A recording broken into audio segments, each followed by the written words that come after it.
ঘটনাটি আমার মামাতো বোনের সাথেই ঘটে। ঘটনাটা প্রায় আজ থেকে 12 বছর আগের। আমার আম্মুরা 3 ভাই 2 বোন।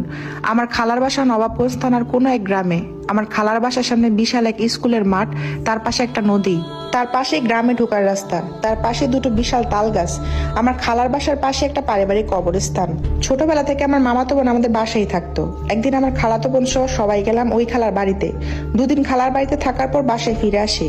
বাসায় ফিরে আসার পর থেকে আমার আপুর আচরণ কেমন যেন একটু অন্যরকম হয়ে যায়। বলে রাখা ভালো, আমি মিষ্টি খুব পছন্দ করি, তাই আমার বাসায় মিষ্টি সবসময় থাকে।